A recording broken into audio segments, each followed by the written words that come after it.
Oke, kita akan lanjut ke soal nomor 33. Hitunglah 1013 tambah 1013 per 3 tambah 1013 per 6. Seterusnya sampai 2025 kali 1013. Nah, pertama-tama kita akan faktorkan 1013 ini sehingga kita punya penjumlahan 1 per 3 tambah 1 per 6 seterusnya sampai 2025 kali 1013.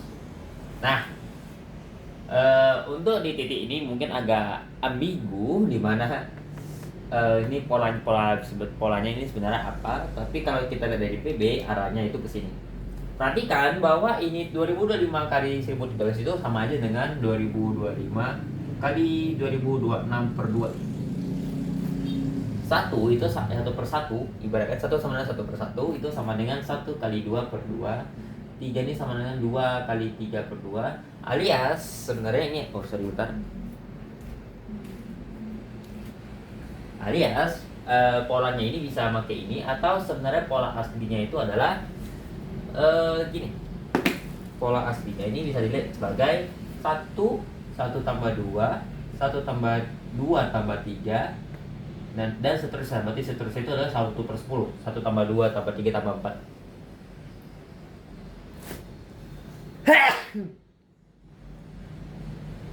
Oke. Nah, jadi di sini itu jadi pola aslinya adalah di sini adalah 1 sampai tambah 2 tambah 3 seterusnya sampai tambah 2025. Kan untuk deret aritmatika ini 1 tambah 2 tambah 3 seterusnya sampai tambah n, polanya menggunakan rumus deret aritmatika kita akan menemukan bahwa ini itu sama dengan n kali n tambah 1 per 2. Oke. Jadi sekarang kita sudah ketemu polanya. Jadi kita akan gunakan notasi sigma lagi sama dengan 1013 notasi sigma penjumlahan dari n sama dengan 1 sampai 2025 dari 1 per 1 tambah seterusnya sampai tambah n, atau kita sudah temukan pakai rumus ini aja. Jadi kita punya 1013 notasi sigma penjumlahan dari n 1 sampai 2025 seper n kali n tambah 1 per 2. Nah, sebenarnya di sini kita bisa pakai namanya pecahan parsial lagi, yaitu kita nanti kita buat 2 per n tambah 1 itu sama dengan a per n tambah b n tambah 1. Jadi cari a dan b nya bisa pakai cara ini juga, tapi kita akan mencoba pakai cara lain untuk mempercepat, alias kita juga perlu belajar trik-trik yang baru gitu. Oke, 2 ini kalau kita naikkan, ini kan per 2. Per 2 ini kita bisa naikkan ke atas dari kali 2 dan menggunakan sifat rotasi sigma ini bisa kita keluarkan. Jadi di sini dia 2026 langsung dikali ya. Jumlahan dari n sama 1 sampai 2025 seper n kali n tambah 1. Kita akan ubah ini seper n tambah 1 ini. Perhatikan bahwa 1 sama dengan 1 tambah 0. Oke, 1 sama dengan 1 tambah 0.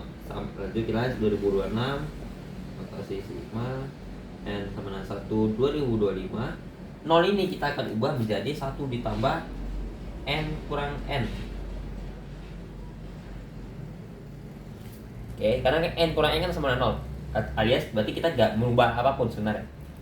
Kita lanjut di sini, maka kita punya 2026 dikali notasi sigma lagi penjumlahan n sama 1 2025. Jadi mana kita akan pisah? Jadi kita akan pisah menjadi 1 tambah n dikurang n per n kali n per 1. Nah, oke, jadi kita bisa jadi kita punya 2026 penjumlahan dari n 1 sampai 2025 seper n dikurang seper n tambah 1. Nah, di sini kita bisa pisah lagi dengan notasi sigma, tapi kita akan coba pakai aja notasi sigmanya. Jadi pakai ini aja. Jadi kita akan masukkan ini kita akan masukkan 1 n sama dengan 1. Jadi kita punya 1 per 1 kurang 1 per 2. Lanjut, kita masukkan n sama dengan 2. N sama dengan 2 berarti kita punya 1 per 2 dikurang ditambahin ya. dikurang sepertiga. 2 tambah sepertiga. Jadi kita seterusnya. Jadi ini polanya sepertiga kurang seperempat, seterusnya sampai kita punya tambah seper 2025 dikurang seper 2026. Nah, berarti polanya di sini bisa kita coret. Semuanya itu coret dengan atasnya, termasuk yang ini nanti dicoret namanya atasnya. Sisa ini dan ini. Sisa yang ini dan ini. Jadi kita punya 2026 1 dikurang seper 2026 berarti jadinya 2025 per 2026 habis. Jadi kita punya 2025 sebagai jawaban akhir kita. Selesai.